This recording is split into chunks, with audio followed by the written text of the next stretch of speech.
Imagine arriving on the moon and knowing you will not leave for almost 3 years, 1,000 days. That is 34 lunar day-night cycles, each one a 2-week stretch of sunlight followed by 2 weeks of absolute freezing darkness, no weather, no wind, no sound outside the habitat walls, just a grey wasteland bathed in radiation, coated in glass-sharp dust, and swinging between 127 degrees and minus 173 degrees with nothing in between. Every breath you take comes from a machine. Every drop of water is recycled.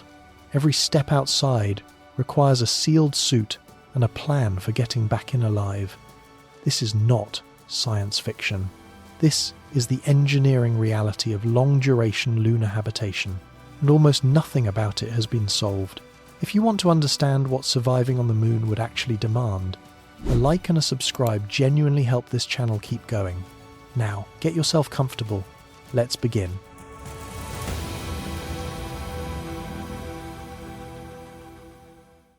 The descent engine fires and you feel deceleration press you back into your seat. Outside the small window, the grey surface rushes upward. There is no roar. Sound does not travel through vacuum. The only noise is vibration transmitted through the vehicle's hull, a metallic hum you feel in your ribs more than hear with your ears. Dust kicked up by the exhaust rises in slow arcing fans, and because there is no air to resist it, each grain flies outward on a perfect ballistic trajectory, landing hundreds of meters away without ever forming a lingering cloud. On Earth, a rocket landing kicks up a choking fog that hangs in the air for minutes. Here, the dust moves like shrapnel, fast, silent, and horizontal. The landing legs make contact with the surface. The engine shuts down, and for the first time in your life you experience absolute silence. Not the quiet of a library, not the hush of a remote hillside at dawn. This is the silence of a world with no medium to carry vibration. No atmosphere, no wind, no running water, no birdsong, no distant traffic. Outside the cabin walls there is nothing that can produce sound, and nothing that can transmit it. The only audible presence is your own breathing and the faint cycling of the environmental system pushing filtered air across your face. You can hear the blood moving in your own ears. That is how quiet the moon really is. Through the window, the landscape is immediately wrong. Your brain expects colour. It expects a sky that fades from blue to white near the horizon. It expects depth cues that come from atmospheric haze softening distant features. None of that exists here. The ground is grey. Not silver grey or blue grey or warm grey. A flat, powdery, monochromatic grey that stretches unbroken in every direction to a horizon that seems too close, too sharp, and too sudden. The moon's radius is roughly 1,737 kilometres, barely more than a quarter of Earth's. That tighter curvature brings the visible horizon to approximately 2.5 kilometres at eye level, compared to roughly 5 kilometres on a flat plane on Earth. Everything beyond that distance simply drops below the curve of the ground and vanishes. The world feels small and truncated before you have even stepped outside. Above the horizon hangs nothing. No atmosphere scatters sunlight. The sky is black, the absolute black of open space, interrupted by stars that do not twinkle because there is no air column to distort their light, and by the unfiltered glare of the sun, so fierce that looking anywhere near it would cause retinal damage in seconds. This is what you have come to live on for 1,000 days. Your first physical challenge arrives the moment you stand up inside the cabin. The moon's surface gravity is approximately 1.62 meters per second squared, roughly 1/6 of what your body has been calibrated to experience for your entire life. You weigh roughly 13 to 15 kilograms in local terms. Your muscles, built for Earth, generate force wildly disproportionate to your apparent mass. The first step feels like a stumble. Your foot rises too fast, too high. Your body pitches forward. Your inner ear, which depends on a consistent gravitational reference to maintain equilibrium, sends confused and contradictory signals. Apollo astronauts describe this sensation as a persistent feeling of falling in slow motion, a disorientation that faded with practice but never completely disappeared. Harrison Schmitt, the geologist on Apollo 17, compared it to walking on a trampoline that never returns the force you expect. Every movement overshoots, every correction overcompensates, and every fall which will happen often in those early days, unfolds at a dreamlike pace that tricks you into thinking you have time to recover when you do not. The Apollo crews dealt with this disorientation for at most 3 days on the surface. You will be adapting for weeks, and the longer you remain in lunar gravity, the more your body will begin adjusting in ways that create serious consequences later. Your muscles will start to lose mass. Your skeleton will begin shedding density. Your cardiovascular system will quietly begin to decondition, but those consequences belong to the coming months. Right now, the immediate task is more fundamental. You need to get into the habitat, seal it, pressurize it, and confirm that every system keeping you alive is operational. The habitat itself is not spacious. Current design concepts for early lunar surface habitats envision pressurized volumes roughly comparable to a small studio apartment, perhaps 40 to 50 cubic meters of usable interior space for a crew of 4. That is not a generous living area for one person. For 4 people, it is a container. The walls are layered with thermal insulation and micrometeorite shielding. The atmosphere inside is maintained at a composition and pressure designed to keep human lungs functioning. Approximately 79% nitrogen and 21% oxygen at roughly 1 standard atmosphere, matching sea level conditions on Earth. Every molecule of that air was either brought from Earth in compressed tanks or generated on board by electrolysis systems splitting water into hydrogen and oxygen. None of it came from outside. The Moon possesses what scientists call an exosphere, a scattering of atoms so vanishingly thin that individual particles travel ballistic arcs without ever colliding with each other. For all human purposes, outside the habitat walls there is no atmosphere at all. The pressurized air inside the habitat is the only breathable environment within 400,000 kilometers, and it exists only because human engineering put it there. Pressurization checks are not a formality. A leak in the habitat wall, even a pinhole, means air loss into hard vacuum. The atmospheric management system can compensate for minor seepage, but a puncture from a micrometeorite strike or a seal failure around an airlock port could depressurize a compartment faster than the crew can react. On the International Space Station, a persistent air leak took years of detective work to locate and fully mitigate, even with rotating crews and regular resupply flights. On the Moon, with no rescue vehicle standing by and no adjacent pressurized module to retreat into, a significant breach is a life-threatening emergency measured in minutes. Every seal, every joint, every viewport frame, and every hatch connection must be inspected and re-inspected on a schedule that does not relax. Not on day 1, not on day 500, not on day 999. Once the habitat is confirmed, the crew faces its first direct encounter with the surface. Extravehicular activity on the Moon is not a matter of opening a door and stepping out. The preparation process begins with suiting up, which in current spacesuit designs requires well over an hour. The suit is a self-contained spacecraft in miniature. It provides pressurized atmosphere, thermal regulation, radiation monitoring, carbon dioxide scrubbing, communications, and limited dust protection. It also severely restricts the wearer's movement. Gloves reduce hand dexterity by roughly half. The helmet limits peripheral vision. Joint mobility in the arms, legs, and torso is constrained by the pressure differential that keeps the suit inflated against the vacuum outside. Every physical motion requires more effort than it would in shirt sleeves, which feels counterintuitive on a world where you weigh so little. The suit makes you clumsy at precisely the moments the environment demands precision, and the suit carries a hard clock. Oxygen reserves, battery capacity, and carbon dioxide absorption limits define a fixed duration for every surface excursion, after which you must return to the airlock whether the work is finished or not. The airlock procedure is where the defining problem of lunar surface operations begins. When the outer hatch opens and you step onto the regolith, your boots press into a top layer of fine grey powder. That powder is not soil, it is not sand, it is not dirt. It is something fundamentally different from any particulate material found naturally on Earth, and it has properties that make it one of the most persistent engineering hazards in the solar system. Soil on Earth is a product of biological and chemical weathering, of water and wind and organic decay breaking rock into rounded, softened particles over thousands and millions of years. The Moon has none of those processes. Its surface material is the result of billions of years of micrometeorite bombardment, pulverizing volcanic basalt into fragments that have never been tumbled by water, never been dissolved by acid, never been smoothed by any natural force. Under a microscope, lunar dust particles resemble tiny shards of broken glass. They have jagged edges, hooked geometries, and conchoidal fracture surfaces that interlock mechanically with almost anything they touch. Worse, they carry an electrostatic charge. Unfiltered ultraviolet radiation from the sun and the constant bombardment of solar wind particles strip electrons from the outer surfaces of regolith grains, giving them a persistent static cling that causes them to adhere to fabric, metal, glass, and exposed skin with remarkable stubbornness. Brushing them away often pushes them deeper into the material rather than removing them.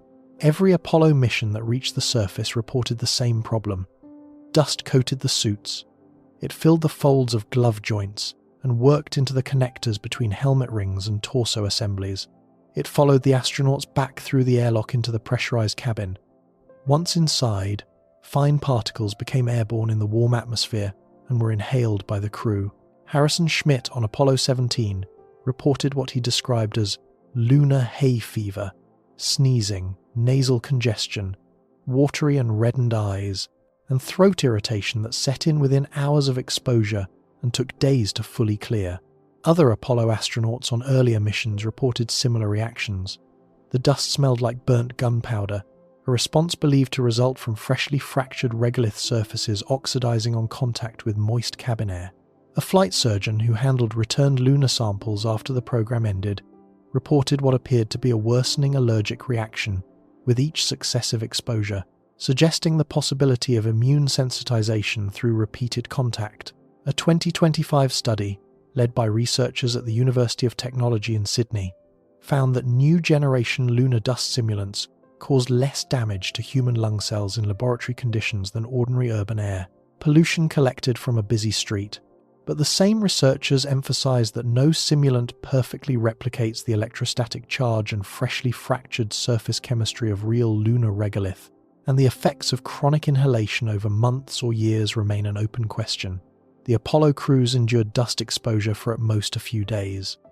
On a 1,000-day mission, regolith infiltration becomes a chronic environmental hazard that never goes away. Every surface excursion brings more dust into the habitat through the airlock. Artemis-era mission concepts include mitigation features, electrostatic cleaning systems, air curtain barriers, and suit port designs intended to keep the contaminated exterior of the suit permanently outside the pressurized volume. None of these systems have been validated in actual operational conditions on the lunar surface. Over months and years, dust infiltration would degrade air filtration systems, scratch optical instruments, abrade the mechanical seals that maintain pressurization, contaminate food preparation surfaces, and accumulate gradually in the respiratory passages of the crew. The short-term symptoms reported by Apollo astronauts were transient. No human being has ever been exposed long enough to reveal what chronic lunar dust inhalation does to living tissue, and the dust is only the first of the environmental assaults the surface delivers. The Moon has no global magnetic field. Earth's magnetosphere deflects the vast majority of energetic charged particles, streaming outward from the Sun and inward from deep space. On the lunar surface, that shield does not exist. Two primary radiation sources dominate the threat. The first is galactic cosmic rays, high-energy ions originating from supernova explosions and other violent astrophysical events across the galaxy. These particles are always present, always penetrating, and extraordinarily difficult to shield against because their energies are so extreme that they pass through meters of material and generate secondary particle showers as they interact with shielding. A measurement taken by China's Chang'e 4 lander on the lunar far side in 2019 recorded a total absorbed dose rate of approximately 13 micrograys per hour on the surface. That is roughly 2 to 3 times the dose rate experienced by astronauts aboard the International Space Station, which still benefits from partial protection by Earth's magnetic field. Over a full year of continuous exposure on the lunar surface, galactic cosmic ray doses accumulate to a significant fraction of the career radiation limits NASA has established for astronauts.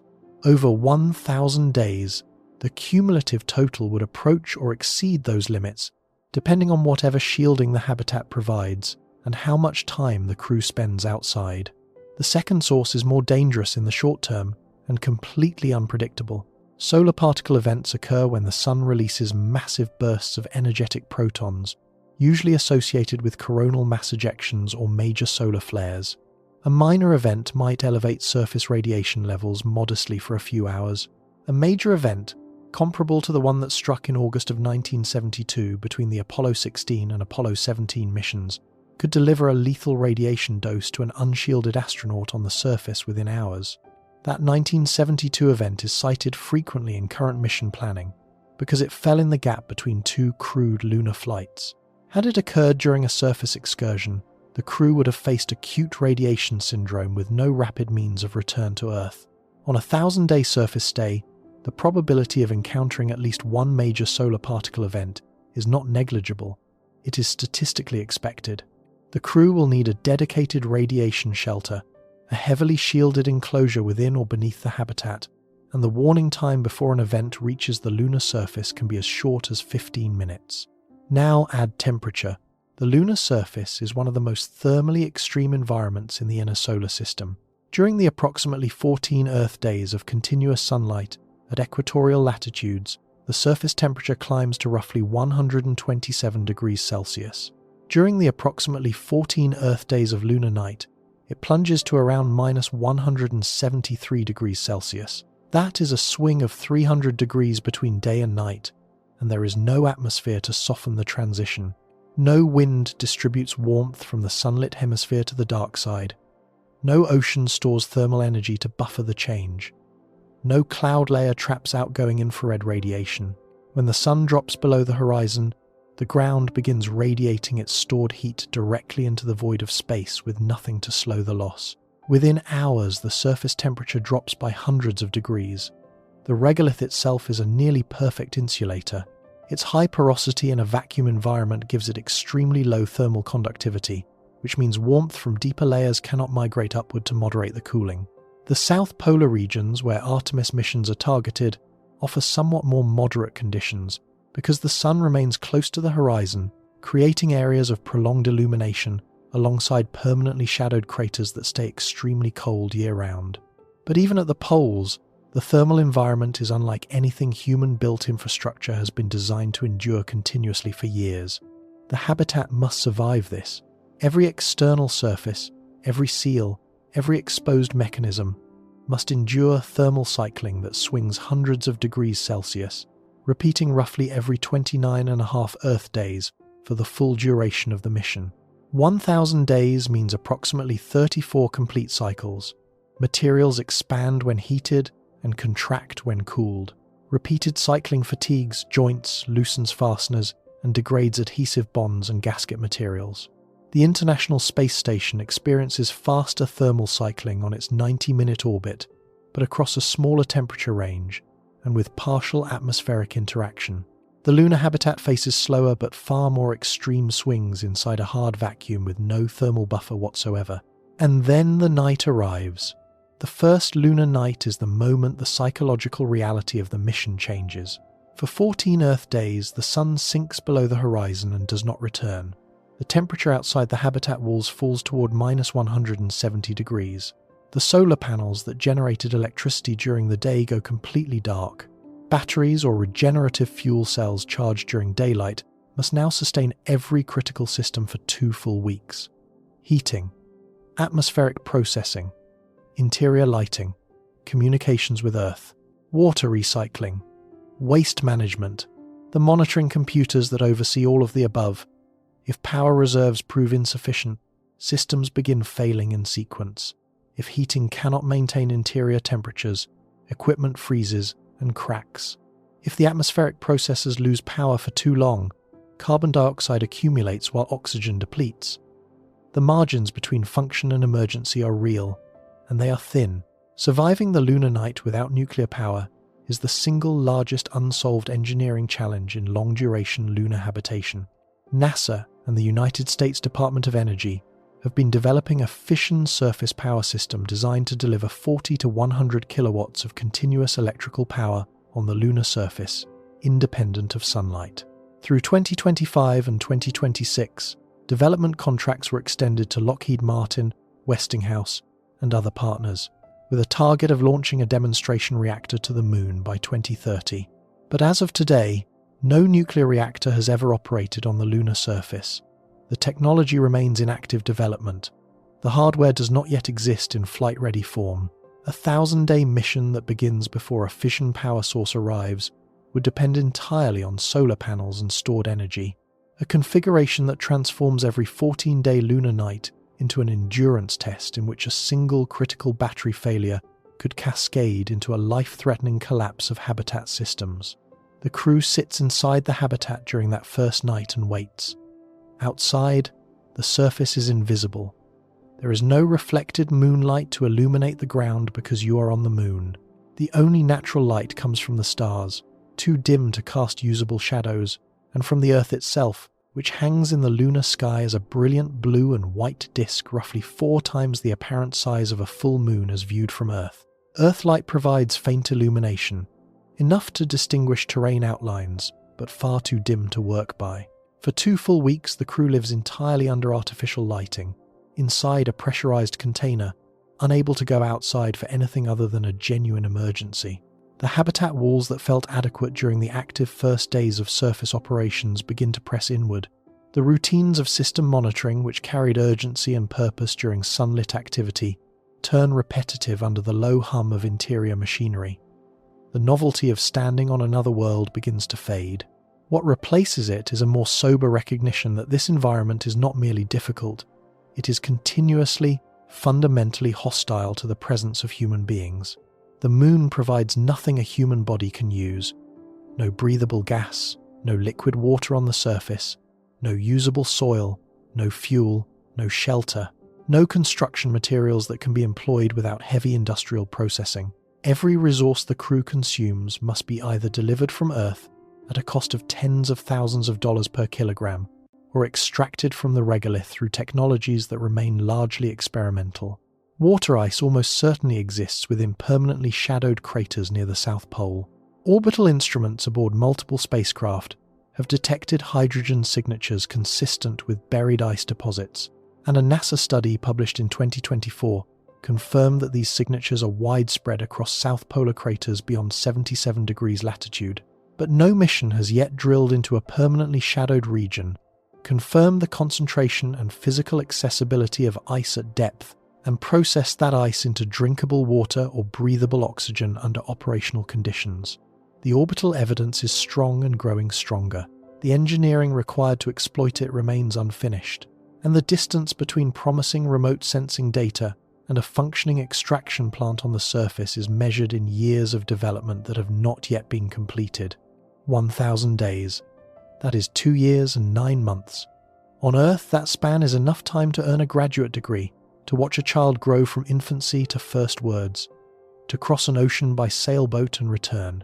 On the Moon, 1,000 days means roughly 34 sunrises, 34 sunsets, and 34 stretches of total darkness in between.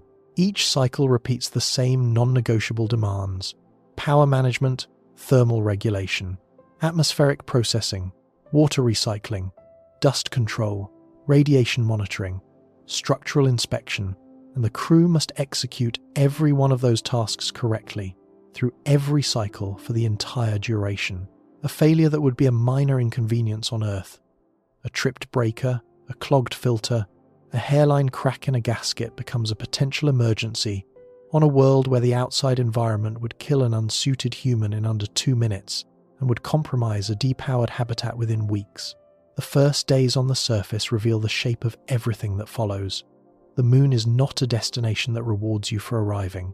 It is an environment that presents a continuous problem from the moment of touchdown and does not relent. The dust clings to every surface you carry inside. The radiation accumulates silently in every cell of your body. The thermal cycles stress every exterior joint and seal. The low gravity distorts every movement your muscles attempt, and the silence beyond the walls reminds you at every moment that the only sounds in this world are the ones your machines produce. The first shock is not that the Moon is dangerous. Anyone who completed the training already understood that in the abstract. The first shock is that the danger is not dramatic. There is no storm to outrun, no earthquake to survive, no predator to evade. The danger is ambient.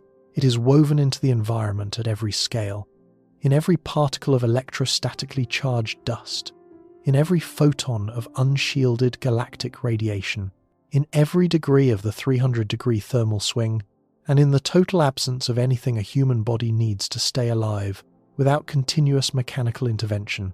You have been on the moon for 1 week. Every system is functional. Nothing has failed. And yet the mission calendar reads 993 days remaining. The filters you replaced today will need replacing again and again. The seals you inspected this morning will degrade under dust infiltration and thermal stress. The food you ate came from a supply that will not replenish itself. What comes next is not the story of a single dramatic failure. It is the story of keeping everything running, every day, for 141 more weeks, inside a sealed box on a surface that never stops trying to degrade the systems holding you alive. That is when the moon stops being a place you travel to and becomes a machine you survive inside. A machine that demands constant attention because the environment is constantly working against it. And everything the crew will face over the coming months, the maintenance cycles, the power crises, the slow toll on their bodies, the psychological weight of repetition without relief, flows directly from what these first days made clear. The moon does not care that you arrived. It offers no welcome. It simply continues being what it has been for over 4 billion years. A dead, irradiated, dust-covered rock with no air, no water, no warmth, and no mercy. What happens next depends entirely on whether the systems you brought with you can outlast the environment you brought them into. You wake up and the first thing you do is read numbers. Not poetry. Not a morning message from home. Numbers. Atmospheric pressure inside the habitat, displayed on a panel beside your sleeping compartment. Oxygen partial pressure. Carbon dioxide concentration. Humidity percentage. Interior temperature. Power draw versus power generation. Water reserve volume. Filter differential pressure. These readings are the first thing every crew member checks every morning, because they define whether the habitat is still functioning within safe margins. If any value drifts outside its acceptable range, the rest of the day's schedule collapses into troubleshooting. If all values are nominal, you begin the maintenance roster. This is the daily rhythm of life on the moon. Not exploration, not science, not gazing at the Earth hanging in the black sky. Maintenance. The habitat is not a building. It is a machine. A pressurized, thermally regulated, atmospherically controlled, power-dependent machine that performs the work of an entire planetary biosphere compressed into a volume smaller than a suburban garage. On Earth, the atmosphere regenerates oxygen through photosynthesis across billions of tons of plant matter. Oceans regulate temperature through thermal mass so vast it moderates entire hemispheres. The magnetic field deflects charged particles without any human intervention whatsoever. On the moon, every one of those functions must be performed by equipment that was designed, built, launched, landed, installed, and maintained by the crew. And every piece of that equipment is degrading. The day follows a rigid structure that mission planners designed months before the crew ever left Earth. Wake occurs at the same hour every morning, according to the habitat's artificial 24-hour clock. The first 30 minutes belong to the system checks already described, and to personal hygiene, which in a water-constrained habitat means sponge bathing, with measured portions of recycled water and using a vacuum toilet that separates liquid and solid waste for processing. Breakfast is a pre-packaged meal reconstituted with heated water, eaten in a shared galley space barely large enough for all 4 crew members to sit simultaneously. The taste is adequate. The variety ended weeks ago. By the second hour of the day, the crew splits into assigned roles. 2 members begin the scheduled maintenance roster. Filter inspections, atmospheric sensor calibrations, water system checks, seal examinations, and whatever corrective tasks carried over from the previous day. A 3rd crew member enters the exercise block, a mandatory session of 1.5 to 2 hours using resistance machines and a cycle ergometer adapted for partial gravity. Exercise is not optional. It is a medical prescription intended to slow the bone and muscle loss that the coming months will impose. The 4th crew member begins that day's planned surface excursion preparation, science task, or equipment repair. Communication with Earth occupies scheduled windows throughout the day. The 1.3-second signal delay makes real-time conversation feel almost normal, but the conversations are structured, not casual. The crew transmits status reports, system telemetry, and medical data. Mission Control responds with updated task priorities, engineering recommendations, and crew support messages, including brief personal video links with family. These links are lifelines. They are also reminders. The faces on the screen are home. The metal walls around you are not. Midday brings a second pre-packaged meal and a brief overlap period where all 4 crew members occupy the habitat simultaneously, reviewing afternoon assignments. The afternoon mirrors the morning in structure. Maintenance blocks, exercise rotations, and whatever science or construction objectives the day's power and time budgets allow. By the 16th hour, the formal work schedule ends.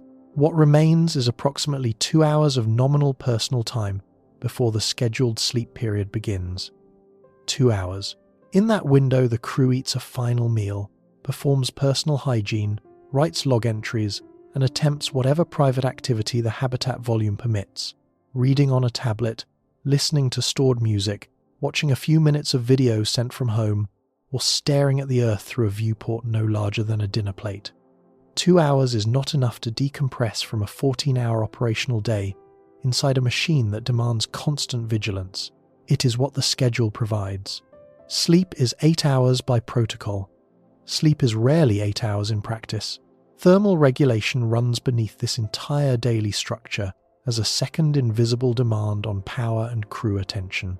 The habitat must reject excess heat during the lunar day, when solar flux drives exterior surface temperatures above 100 degrees Celsius, and internal electronics and human metabolism generate waste heat that has no atmospheric convection to carry it away. Radiator panels mounted on the habitat exterior dissipate this heat into space through infrared emission, but their efficiency depends on surface condition, orientation relative to the sun, and the temperature differential between the coolant loop and the surrounding vacuum. Dust accumulation on radiator surfaces reduces emissivity. Thermal cycling warps mounting brackets. The coolant fluid circulating through the loop must be monitored for flow rate, temperature, and chemical stability, because even a slow degradation in coolant performance shifts the thermal balance of the entire habitat. During the lunar night, the problem reverses entirely. The radiators that shed heat so effectively during the day now work against the crew, bleeding warmth from the habitat interior into a sky that sits just a few degrees above absolute zero. Heaters must compensate, drawing power from the same stored reserves that sustain every other system through the darkness. The thermal control system must therefore switch modes every 14 days, transitioning from active cooling to active heating across a turnaround period of hours as the Terminator sweeps across the landing site. Each transition is a controlled event that requires crew oversight, and each one stresses the valves, pumps, and plumbing connections that carry the working fluid between the interior heat exchangers and the exterior radiators. A coolant leak during the night, when heating is critical and power is scarce, would cascade into a thermal emergency that compounds every other vulnerability the habitat faces in darkness. The crew cannot simply open a window. There is no window that opens. There is no outside air to admit. There is only the engineering loop that moves heat from where it is not wanted to where it is, and that loop must function through every cycle of every day and every night for the full duration of the mission. Power dominates everything. Without electrical power, nothing in the habitat functions. The atmospheric processes stop, the water recycler shuts down, the heaters that keep interior temperatures livable go cold, communications with Earth cease, lighting fails, even the sensors that warn you something is wrong lose power and go dark. In the most literal sense, electricity is the difference between a functioning refuge and a freezing, suffocating metal container. During the roughly 14 Earth days of lunar daytime, solar panels can generate electricity. Current photovoltaic technology achieves conversion efficiencies of roughly 20 to 25% under standard conditions, and the unfiltered solar flux on the Moon's surface during daytime is approximately 1,360 watts per square meter, undiminished by clouds or atmosphere. In theory, solar generation on the Moon should be efficient and reliable. In practice, the environment degrades the panels.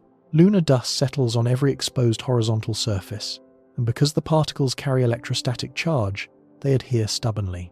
A thin film of regolith across a solar array can reduce output by 10 to 15% within a single lunar day. Cleaning the panels requires either mechanical wiping, which risks scratching the optical coatings with abrasive dust particles, or electrostatic repulsion systems that have been proposed but not yet operationally validated on the surface. Over months, cumulative dust contamination and the microabrasion caused by cleaning create a slow but steady decline in generation capacity. The panels also endure the thermal cycling that stresses every exterior component: expansion under direct sun, contraction in shadow, repeated across dozens of cycles. Connection points fatigue, wiring insulation becomes brittle, mounting hardware loosens. The power system that seemed robust on day one becomes incrementally less reliable with every passing month. But the real crisis is not daytime generation. It is what happens when the sun disappears. The 14-day lunar night demands that every watt of electricity consumed by the habitat come from stored energy.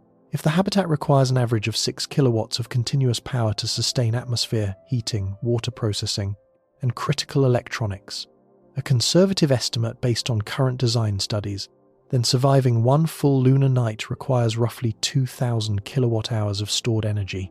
Current lithium-ion battery technology achieves an energy density of approximately 250 watt-hours per kilogram at the cell level.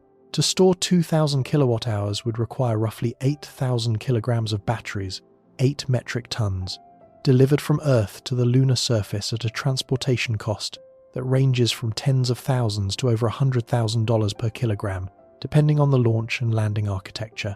That is the mass cost of keeping the lights on for 2 weeks, and batteries degrade.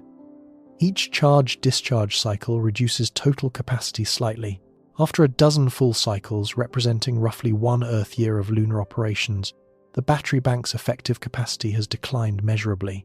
After 30 or more cycles, approaching the 1,000-day mark, the bank may have lost 10 to 20% of its original storage, which means the margins that once seemed adequate for surviving the night have thinned to the point where a single, unexpected load spike could exhaust reserves before sunrise. Regenerative fuel cells offer an alternative. These systems use solar electricity during the day to electrolyze water into hydrogen and oxygen, store the gases in pressurized tanks, and then recombine them through fuel cells during the night to generate electricity and recover the water. The cycle is elegant in principle and avoids the mass penalty of enormous battery banks. But regenerative fuel cells at the scale needed for habitat power have not been demonstrated in lunar conditions. The gas storage tanks must survive thermal cycling. The electrolysis membranes degrade over time. The fuel cell stacks require maintenance, and the water inventory used as the working fluid must be perfectly sealed against loss, because every gram of water that escapes the cycle is a gram that cannot generate power during the next night. This is why nuclear fission power is not a luxury for long-duration lunar habitation. It is the enabling technology without which permanent habitation remains a controlled experiment with a hard expiration date.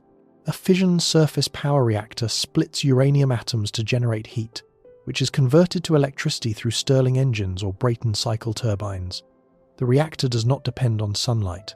It operates continuously through day and night, through dust storms of settling particles, through the thermal extremes of both phases of the cycle.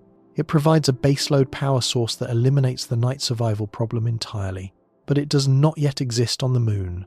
The hardware development timeline targets a demonstration by 2030. If the 1,000-day clock begins before that reactor arrives, the crew will face every lunar night knowing their survival depends on stored energy reserves that are finite, degrading, and not replaceable until the next resupply mission from Earth. Water is the second most critical resource after power, and in many ways more psychologically intimate. Humans require roughly 2 to 3 litres of drinking water per day under moderate activity levels. On a 1,000-day mission with a crew of 4, that amounts to between 8,000 and 12,000 litres of drinking water alone, before accounting for water used in food preparation, hygiene, equipment cooling, and atmospheric humidity regulation. Delivering that volume from Earth would require dozens of metric tons of launch mass.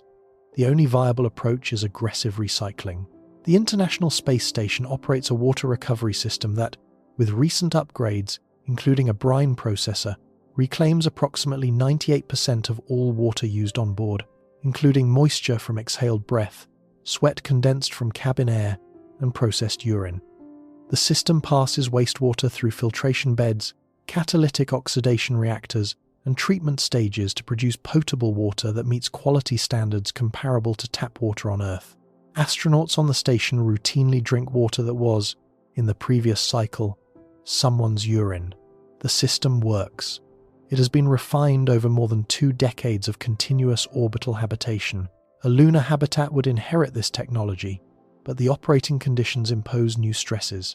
Lunar dust infiltrating the habitat atmosphere settles into water recovery hardware, clogging filters and contaminating catalytic beds faster than in the relatively clean orbital environment.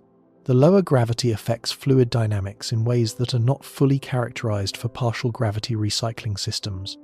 Separation of liquids and gases in processing columns depends on gravitational settling, and 1/6 gravity changes the behavior of bubbles, droplets, and sediment in every stage of the treatment chain. Spare filters and replacement catalytic materials must be included in the habitat inventory, and their consumption rate under actual lunar dust loading is an estimate, not a confirmed value.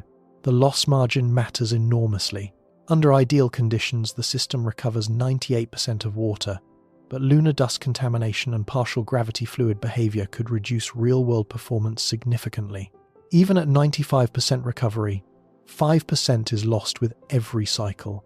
Over 1,000 days, that residual loss accumulates into hundreds of litres that must be replaced either from stored reserves or from an external source.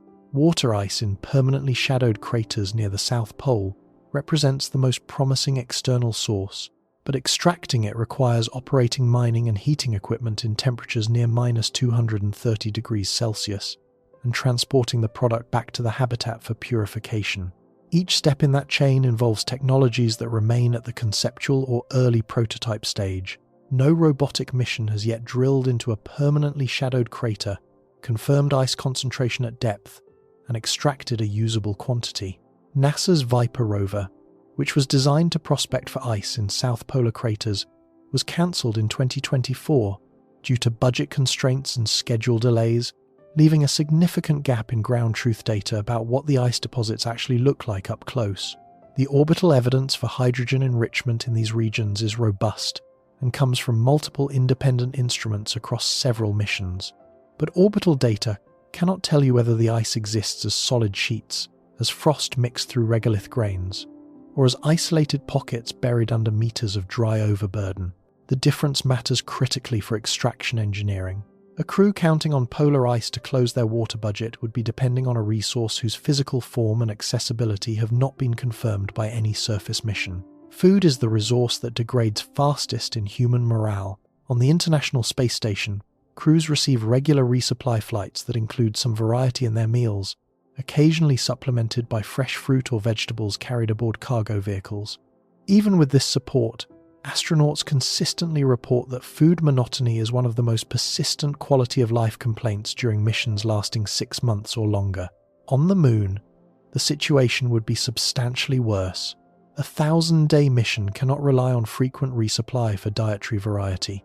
The bulk of the food supply would be pre-packaged, shelf-stable meals designed to maximize caloric density, nutritional completeness, and storage life while minimizing mass and volume. These meals are engineered for survival, not for pleasure.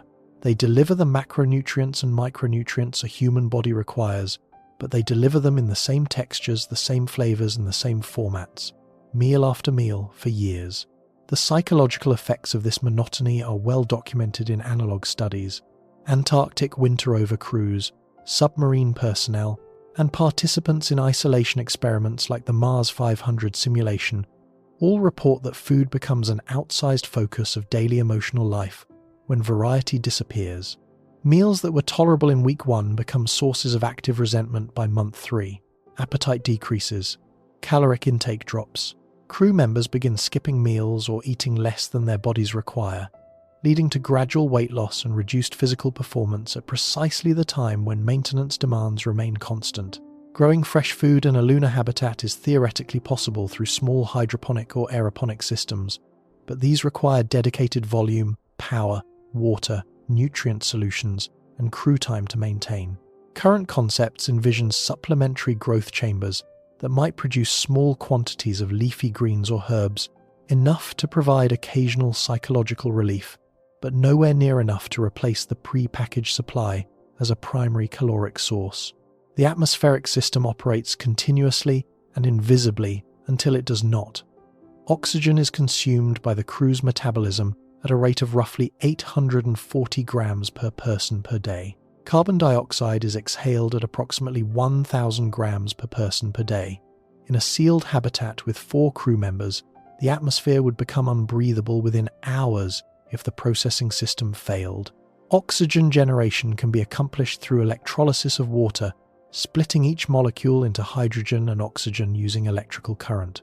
The oxygen enters the cabin atmosphere while the hydrogen is either vented, stored for fuel cell use, or fed into a Sabatier reactor that combines it with captured carbon dioxide to produce methane and water, partially closing the loop. Carbon dioxide removal uses either chemical sorbent beds, which absorb the gas and release it when heated for disposal or processing, or newer electrochemical systems that strip carbon dioxide from cabin air with lower consumable requirements. These systems work.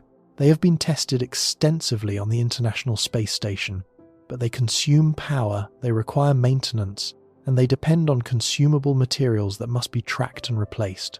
Sorbent beds lose efficiency with use and require periodic regeneration or replacement. Electrolysis cells degrade over time as electrode coatings erode and membrane performance declines. Trace contaminant control systems, which remove volatile organic compounds, ammonia, and other byproducts of human habitation from the air, use activated charcoal filters and catalytic oxidizers that also have finite service lives. In a 1,000-day mission, the crew will cycle through multiple sets of these consumables. Every replacement part that is used is one fewer replacement part available for the future. The inventory is not infinite.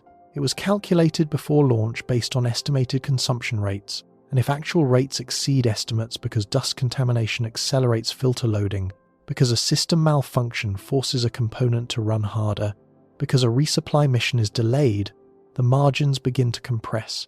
Waste management is the system nobody wants to discuss, and everyone depends on. 4 human beings produce solid and liquid biological waste continuously. On the International Space Station, urine is collected and fed into the water recovery system. Solid waste is compacted, sealed in containers, and stored until it can be loaded onto a departing cargo vehicle that burns up on re-entry. On the Moon, there is no departing cargo vehicle on a convenient schedule. Solid waste must be stored, treated, or processed within the habitat for the duration of the mission. Compaction and vacuum desiccation can reduce volume, but the material still exists and still occupies space in a habitat where every cubic meter is allocated. Some mission concepts propose using processed solid waste as radiation shielding material by packing it into the walls of the habitat structure, a pragmatic if unappealing approach to a resource that would otherwise simply accumulate. Beyond biological waste, the habitat generates equipment waste. Failed components, spent filters, used packaging, worn seals, and degraded materials that cannot be repaired. On Earth, these items go into a waste stream. On the Moon, they join a growing inventory of non-functional mass inside a sealed volume. Over 1,000 days, the accumulation is not trivial. Storage planning must account for this growth, and crew time must be allocated for waste processing, compaction, and organization. In a small habitat with limited volume, waste management becomes a logistical burden that demands regular attention and cannot be deferred. Dust management weaves through every other system as a background tax on crew time and equipment life. The first encounter with regolith and its properties came during the earliest surface excursions. What changes in the weeks and months that follow is not the nature of the dust, but the relentlessness of its presence. Every extravehicular activity brings more particles through the airlock.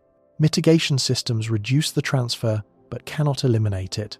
Over time, dust accumulates on interior surfaces, inside ventilation ducts, across sensor windows, and within the mechanical joints of equipment designed for cleanroom environments. Air filters bear the heaviest burden. The habitat's atmospheric system cycles cabin air through particulate filters that capture suspended dust before it reaches the crew's lungs or the sensitive internals of electronic equipment. These filters have rated lifespans based on expected dust loading. If actual loading exceeds projections, and every indication from Apollo experience suggests that regolith infiltration is worse in practice than models predict, the filters require replacement sooner than planned. Each early replacement consumes a spare from a finite inventory. The arithmetic is straightforward. If filters last 80% of their rated life due to higher than expected dust loading, the crew will exhaust their filter supply 20% sooner than the mission timeline assumes. Seal degradation follows a similar trajectory. Every airlock cycle exposes the door seals to fine abrasive particles that embed in the gasket material and create microchannels through which air can slowly escape. The leak rate may be negligible after a single cycle. After 100 cycles, it is measurable. After several hundred, it may require seal replacement, a task that involves depressurizing the airlock compartment, removing the old gasket, cleaning the seating surface, and installing a new seal with sufficient precision to maintain pressure integrity. The spare seals, like the spare filters, are a finite resource planned before launch.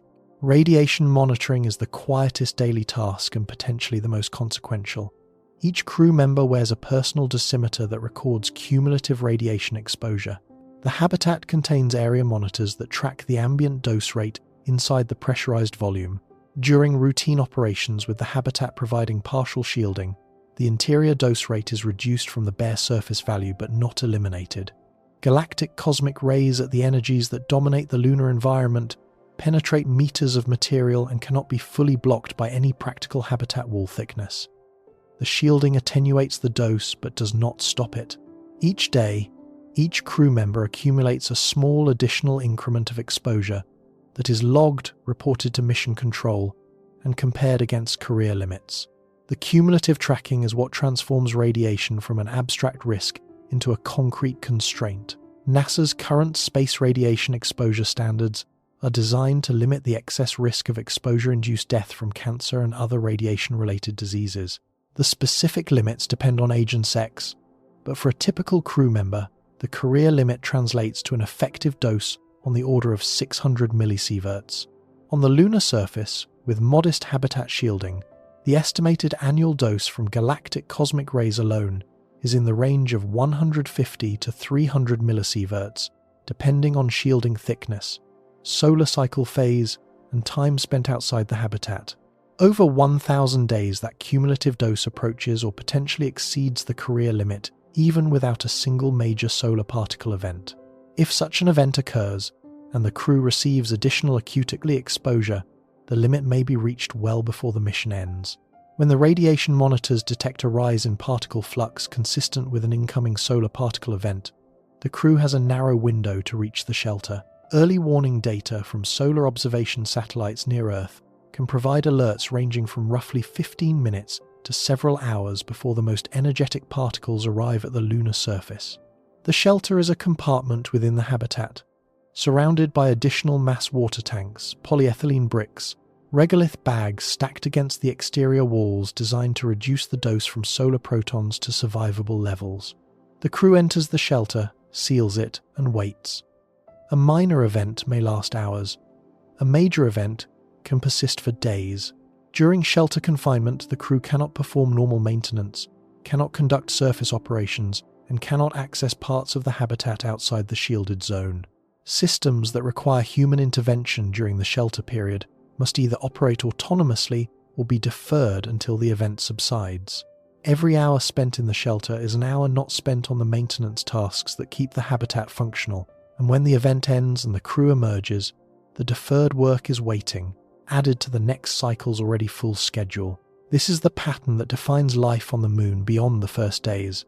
Every system in the habitat exists in a state of slow decline. Power generation capacity erodes under dust and thermal cycling. Water recovery efficiency drifts downward as filters and catalysts age. Atmospheric processing consumables are drawn down at rates that may exceed planning assumptions. Seals and gaskets degrade under abrasive dust infiltration. Food variety, already minimal, decreases further as preferred items are consumed and less palatable options remain. The crew's cumulative radiation dose climbs steadily toward limits that cannot be reset. None of these declines is dramatic in any single day or week. Each is a fraction of a percent, a marginal shift, a small entry in a log, but they compound, and the compounding is relentless, because the environment that drives the degradation never pauses. On Earth, when a system degrades, you replace it. You order a new component, schedule a technician, swap the part, and resume operations. On the Moon, every replacement part was launched from Earth at enormous expense and delivered months or years before it was needed, based on predictions about failure rates that may or may not match reality. The habitat carries spares, but the inventory is finite and was sized to a mission plan. If actual consumption exceeds the plan, because the dust is worse than modelled, because a manufacturing defect causes a premature component failure, because a solar particle event forces extended shelter time that disrupts maintenance schedules and allows secondary problems to develop, the crew faces a narrowing corridor of options. They can cannibalize less critical systems for parts. They can improvise repairs using materials not originally intended for that purpose. They can reduce operational capability by shutting down non-essential systems to extend the life of essential ones. But they cannot manufacture new components from raw materials. The industrial infrastructure required to fabricate precision parts from lunar regolith does not exist and will not exist within any currently planned timeline. The crew begins to internalize a specific relationship with the habitat. It is not a home. A home is a place where the environment outside is survivable, and the structure provides comfort and convenience. The lunar habitat is a prosthetic biosphere. It performs functions that an entire planet performs for its inhabitants on Earth, and it performs them using equipment that wears out. The crew's role is not to live in the habitat. Their role is to maintain it. The distinction sounds semantic, but it reshapes daily experience profoundly. Every task on the schedule exists because a system requires intervention. Filter changes, seal inspections, water quality tests, power system diagnostics, atmospheric sensor calibrations, thermal system checks, waste processing cycles, dust mitigation procedures. These are not chores that interrupt a more interesting life. They are the life, the surface excursions, the scientific observations, the geological sampling. All the activities that motivated the mission in the first place are fitted into whatever time remains after the machine has been served. This inversion of purpose is one of the least discussed aspects of long-duration lunar habitation. Mission concepts emphasize science objectives, resource prospecting, technology demonstrations, and exploration milestones. These goals are real and valuable, but the daily lived experience of a crew maintaining a habitat for 1,000 days would be dominated not by the goals but by the overhead. The infrastructure required to keep human beings alive in an environment that provides no natural life support consumes most of the available crew time, most of the available power, and most of the available consumables. The science happens in the margins. The survival happens constantly, and the survival is never guaranteed. It is earned each day through a sequence of tasks executed correctly in a sequence that does not tolerate significant error. A mist filter change allows dust concentration to rise in the cabin air. Elevated dust triggers increased respiratory irritation, which degrades crew performance. Degraded performance increases the probability of errors in other maintenance tasks. A mist seal inspection allows a slow pressure leak to develop unnoticed. A slow leak draws down atmospheric reserves that must be replenished from limited gas stores. The cascade potential in a tightly coupled closed-loop system is real, and it grows as the equipment ages and the margins thin. By the end of the first 6 months, the crew has completed roughly 12 complete lunar day-night cycles. Each cycle has tested the power storage system, the thermal regulation system, the atmospheric processors, and the crew's capacity to endure 2 weeks of darkness followed by 2 weeks of harsh, unfiltered sunlight. The routines are established. The rhythms are familiar. But familiarity does not reduce the workload. It simply removes the novelty that once made the workload tolerable. What lies ahead is not a new category of challenge. It is the same challenge, extended, the same filters, the same seals, the same recycled water, the same pre-packaged meals, the same radiation accumulating in the same bodies, the same grey surface visible through the same small windows, but the systems that perform these functions are now 6 months older than when they arrived. The consumables inventory is 6 months lighter.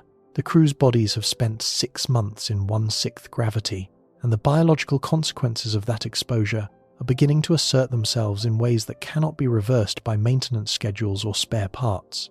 The machine that keeps the crew alive is beginning to age, and the crew is beginning to age with it. What comes next is the slow confrontation with a question no short-duration mission has ever had to answer. What happens to human bodies, human equipment, and human endurance when the moon's environment is not a temporary obstacle but a permanent, pressing against every system for month after month after month without relief? Nobody warned you about the spine.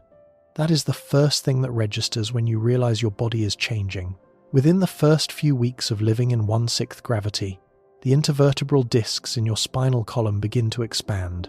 On Earth, the constant downward pull of gravity compresses these fluid-filled cushions throughout the day, and they re-expand slightly each night while you sleep. In lunar gravity, the compressive load drops to roughly 17% of its terrestrial value. The discs swell beyond their normal resting state. Your spine elongates.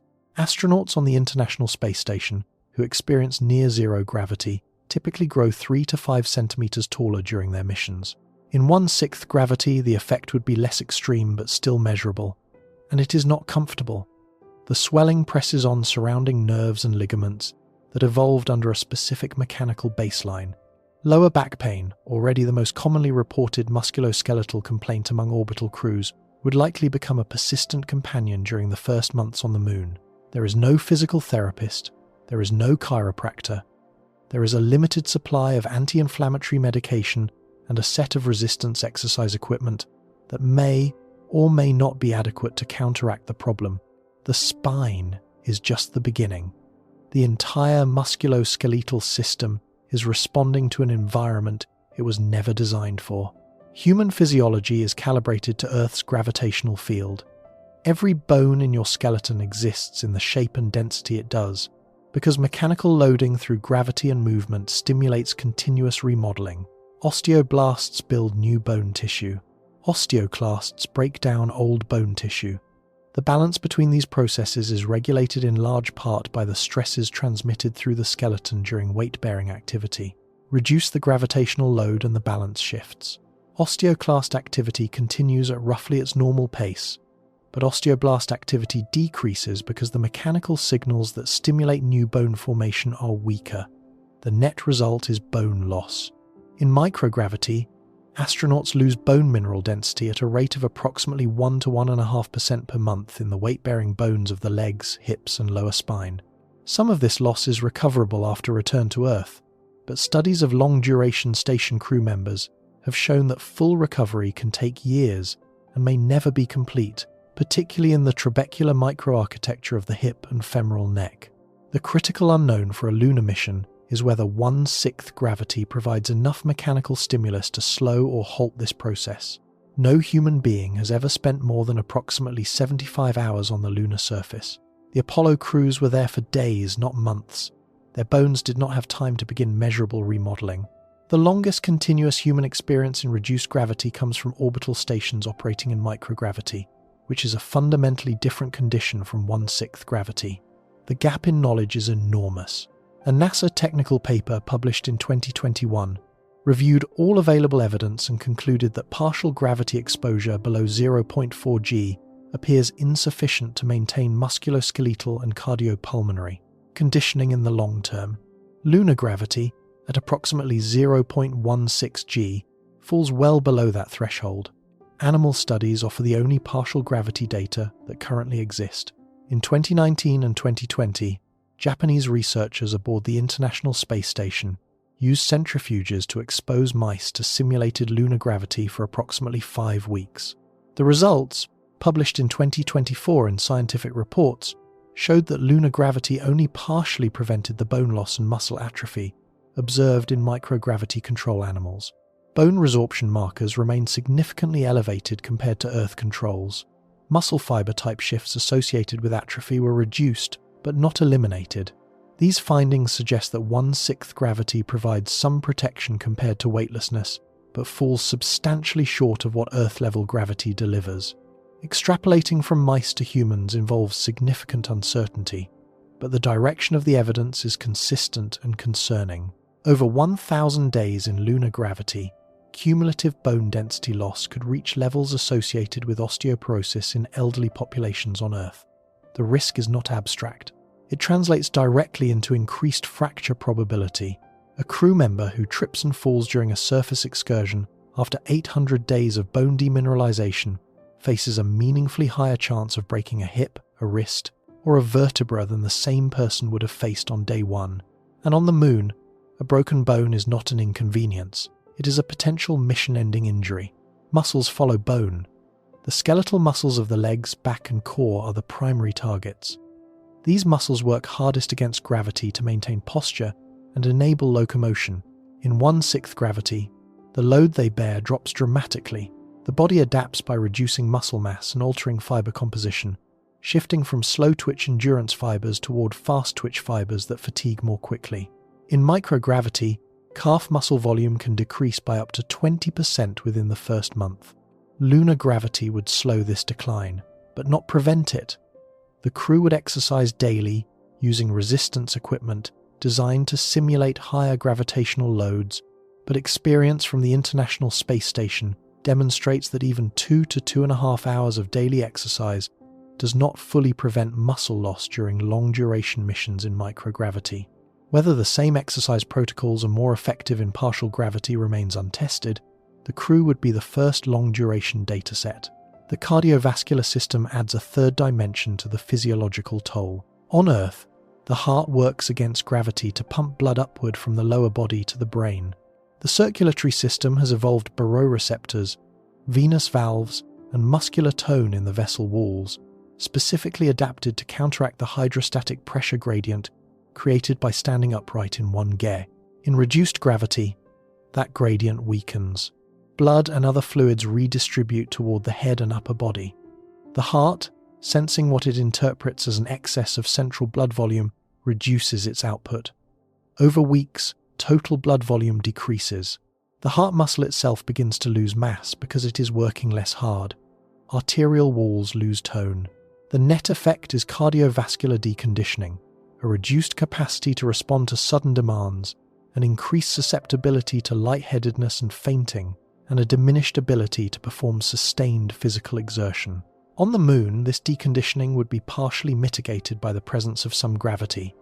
1/6 g is not zero. There is a downward vector. Blood does pool preferentially in the lower body compared to microgravity. But whether the magnitude of that vector is sufficient to maintain cardiovascular health over years is completely unknown. The only honest assessment is that the crew's hearts, like their bones and muscles, would be engaged in an uncontrolled physiological experiment for the entire duration of the mission.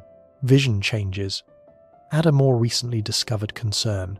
Since approximately 2010, NASA has recognized a syndrome now called spaceflight-associated neuroocular syndrome, in which astronauts returning from long-duration orbital missions show structural changes to their eyes. Flattening of the eyeball, swelling of the optic nerve, and folds in the choroid layer behind the retina. These changes are associated with increased intracranial pressure caused by the headward fluid shift in microgravity. Some affected crew members experience measurable changes in visual acuity that persist after return to Earth. Whether 1/6 gravity produces enough of a fluid shift to trigger this syndrome is unknown. If it does, a crew member on a 1,000-day mission could experience progressive visual degradation with no means of correction beyond the prescription lenses included in the medical kit, which were ground to specifications measured before launch and cannot be adjusted on the surface. Now consider what happens when any of these physiological problems becomes acute. The habitat medical capability is limited to what a well-equipped field clinic might offer. The crew includes at least one member with advanced medical training, but that person is not a surgeon, not a radiologist, and not a specialist in any single discipline. The medical kit contains analgesics, antibiotics, anti-inflammatories, cardiac medications, wound care supplies, a portable ultrasound unit, a defibrillator, and a small surgical tray for minor procedures. It does not contain an MRI machine. It does not contain a CT scanner. It does not contain blood products for transfusion. It does not contain anesthesia equipment for major surgery. A kidney stone, a dental abscess, an acute appendicitis, a compound fracture, a cardiac event, any of these would be manageable in a hospital on Earth and potentially life-threatening on the Moon. Telemedicine provides a partial bridge.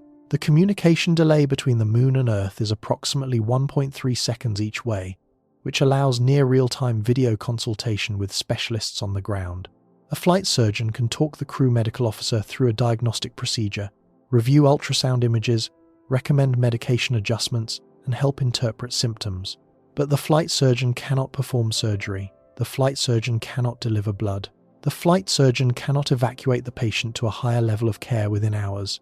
Emergency return to Earth from the lunar surface requires vehicle preparation, launch, transit, and landing, a process that takes a minimum of 3 to 4 days under optimal conditions, and may not be possible at all during certain mission phases if the return vehicle requires pre-positioning or the launch window is constrained.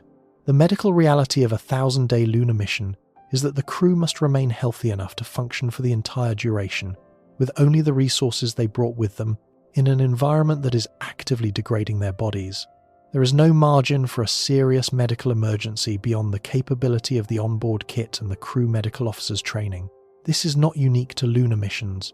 Submarine crews and Antarctic winter-over personnel face similar constraints, but the duration and the physiological stresses of reduced gravity, chronic radiation exposure, and dust inhalation create a compounding medical risk profile that has no terrestrial analogue.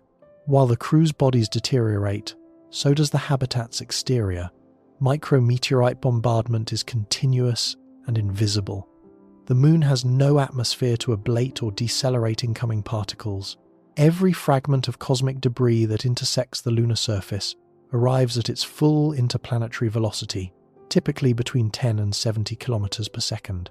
A study published in 2025 using NASA's meteoroid engineering model calculated that a structure roughly the size of the International Space Station, located at the lunar South Pole, would experience approximately 15,000 micrometeorite impacts per year from particles, ranging from 1/1,000,000th of a gram to 10 grams.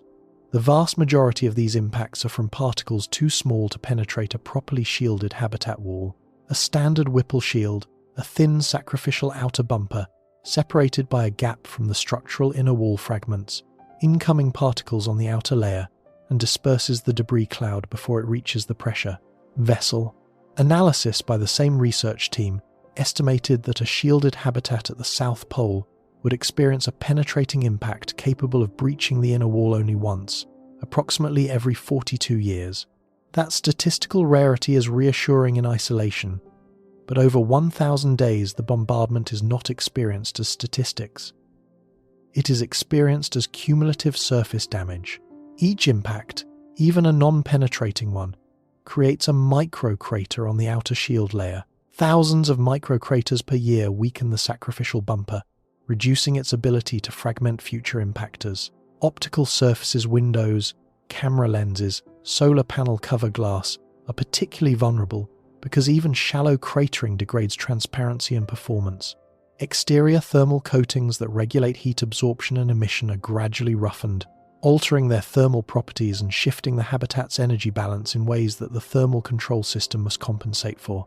The cumulative effect of 15,000 impacts per year over nearly 3 years is not a single catastrophic failure. It is a slow erosion of every exterior surface, a degradation that cannot be repaired without extravehicular maintenance that itself exposes the crew to the same bombardment. The habitat structure also endures thermal fatigue on a timeline that begins to show consequences during year 1. Every lunar day-night cycle subjects the exterior to a temperature swing exceeding 300 degrees Celsius. Metallic structural members expand during the day and contract at night. Composite panels flex.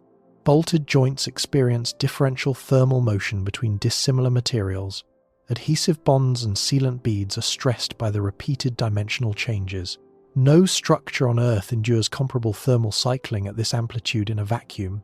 Spacecraft in low Earth orbit experience thermal cycling at roughly 90-minute intervals across a narrower temperature range, and with the moderating influence of atmospheric drag and radiative interaction with the planet below, the lunar cycle is slower but more extreme, and the cumulative effect on structural joints is an open engineering question at the durations a 1,000-day mission demands. By the 20th or 25th cycle, inspection may reveal micro-cracking in weld seams, loosening of fastener torque, or embrittlement of polymer gaskets that were rated for fewer cycles at lower amplitude. Surface excursions during year 1 settle into a pattern that is routine in procedure but never routine in risk. The crew has performed dozens of extravehicular activities by this point.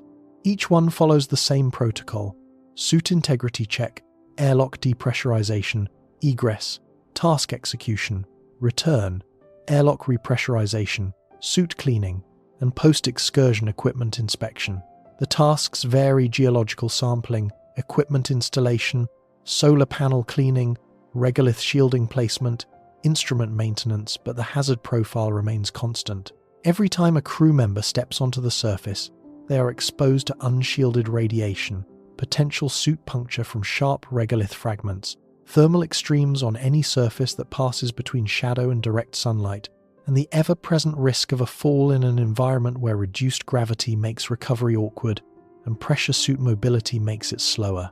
Falls on the moon carry consequences that scale with mission duration. In the first weeks, when bone density and muscle mass are close to pre-flight baselines, a stumble on the regolith is an inconvenience. After 6 or 9 months of progressive demineralization and atrophy, the same fall carries a measurably higher probability of fracture. The suit provides some protection against impact, but it is not armor. A sharp rock edge could puncture the outer layer. A hard landing on a knee or hip could crack a weakened bone beneath the suit's padding. The crew medical officer can splint a fracture and manage pain, but a fractured hip or femur would effectively end that crew member's ability to perform surface excursions for the remainder of the mission, reducing the team's operational capacity by 25% with no replacement available. The psychological dimension of year 1 deserves separate and sustained attention because it operates on a different timeline than the physical and mechanical degradation. The human mind does not decline linearly the way a filter clogs or a seal erodes. It moves through phases that decades of isolation research have mapped with reasonable consistency. The initial phase, covering roughly the first 2 to 4 weeks, is characterized by heightened alertness, strong motivation, and a sense of novelty that sustains morale even under demanding conditions. The crew is busy, everything is new. The environment, despite its hostility, is fascinating. There is genuine excitement in being among the first people to attempt long-duration habitation on another world. The second phase, spanning roughly months 2 through 6, is the period of adjustment. Routines establish themselves. The novelty fades. The crew settles into working patterns that are functional but no longer stimulating. Interpersonal dynamics begin to surface. In a group of 4 people confined to a small pressurized volume for months, personality differences that were manageable during training become friction points under the sustained pressure of operational life. One crew member's habit of leaving equipment in the wrong storage location becomes an irritant that grows with repetition. Another's communication style, perfectly acceptable in short interactions, grates over weeks of constant proximity. Privacy is minimal. Personal space is measured in centimeters. There is no door you can close to be alone for an hour that does not also close off access to a critical system or a shared facility. The problem is not that the crew members dislike each other. They were selected precisely because they demonstrated psychological resilience, interpersonal flexibility, and the capacity to work productively in confined settings under sustained pressure. They trained together for years. They know each other's strengths, weaknesses, and habits with an intimacy that most married couples never achieve. But no amount of selection and training eliminates the fundamental reality that 4 human beings sharing a pressurized volume the size of a studio apartment, with no option to leave, no new faces arriving, and no genuine solitude available, will experience friction that accumulates faster than it dissipates. NASA's behavioral health research identifies several patterns that emerge reliably in long-duration confined crews. Subgroup formation is one. In a group of 4, pairs tend to coalesce, and the dynamics between pairs can generate an in-group and out-group structure that amplifies minor disagreements into factional tension. Displacement is another, frustration that originates from the environment or the mission schedule, which cannot be changed, redirects toward crew members who are the only available targets for emotional discharge. Withdrawal is a third. One or more crew members gradually reduce their social engagement, performing assigned duties competently, but retreating from optional interaction, leaving the remaining members to carry the emotional labor of maintaining group cohesion with a shrinking number of willing participants. Mission planners build countermeasures into the schedule. Structured group meals are designed to preserve social bonding. Weekly private psychological consultations with ground-based behavioral health specialists give each crew member a confidential outlet for frustration that cannot safely be directed at the people they depend on for survival. Conflict resolution protocols established during training provide shared vocabulary and de-escalation scripts for addressing disputes before they harden into resentment. But these tools are management techniques, not cures. They mitigate the symptoms of confinement. They do not remove the cause, and their effectiveness diminishes over time as the crew's emotional reserves deplete in parallel with every other consumable in the habitat. A conflict protocol that de-escalates a disagreement effectively in month 3 may feel hollow and performative by month 9, a procedural exercise the crew performs out of obligation rather than belief. The behavioral health specialist on the radio, however skilled, cannot sit in the room and feel the weight of the silence that follows an argument in a space where there is nowhere to walk away to.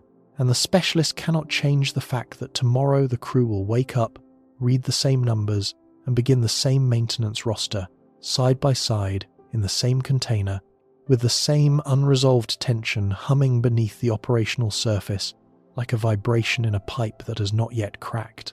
Research from analog isolation environments provides well-documented evidence of these dynamics.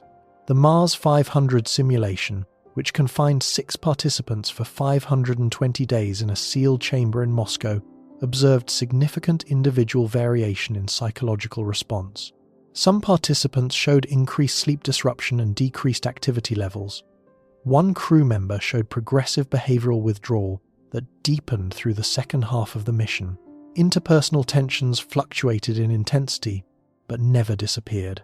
The study confirmed that prolonged confinement produces measurable stress responses, even in highly motivated, carefully selected individuals who volunteered for the experience and understood its duration in advance. The third phase, and the one most relevant to Year 1 on the Moon, is what researchers call the third quarter phenomenon. In missions with a defined endpoint, crew morale and performance tend to reach their lowest point approximately 3/4 of the way through the expected duration. The beginning carries the energy of arrival. The end carries the anticipation of return. The 3/4 mark sits in a psychological no man's land, where the mission has lasted long enough to exhaust initial motivation, but has not yet entered the home stretch that rekindles it. In a 1,000-day mission, the 3/4 point falls around day 750. But the psychological dynamics that produce the dip begin manifesting much earlier, often during the transition from the first half to the second half of the mission, which corresponds roughly to the end of Year 1.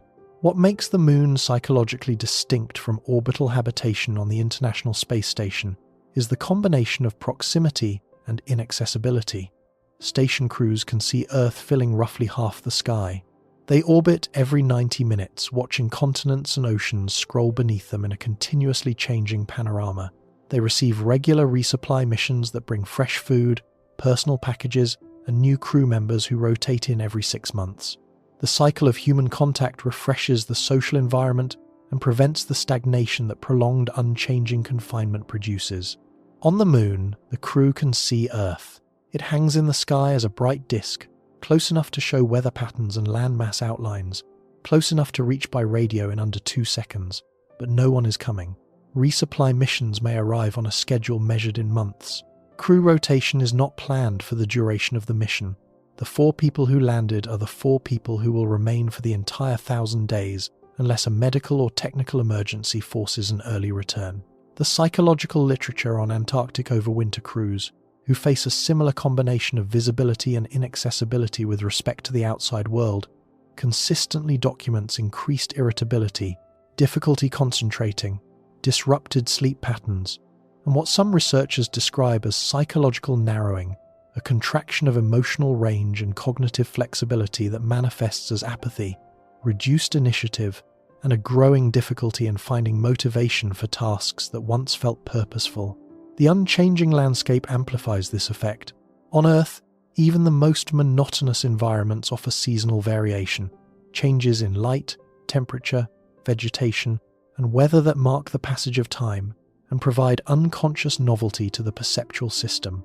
On the Moon, the landscape does not change. The same grey regolith extends to the same sharp horizon, under the same black sky. There are no seasons. There is no weather.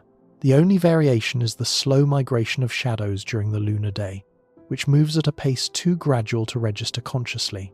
The visual environment is static in a way that no terrestrial location, however barren, can replicate. Human perception is wired to seek novelty. When the environment provides none, the brain turns inward, and the internal landscape it finds after months of confinement is not always hospitable. Sleep disruption becomes a compounding factor as year 1 progresses. The human circadian rhythm is entrained by a roughly 24-hour cycle of light and dark.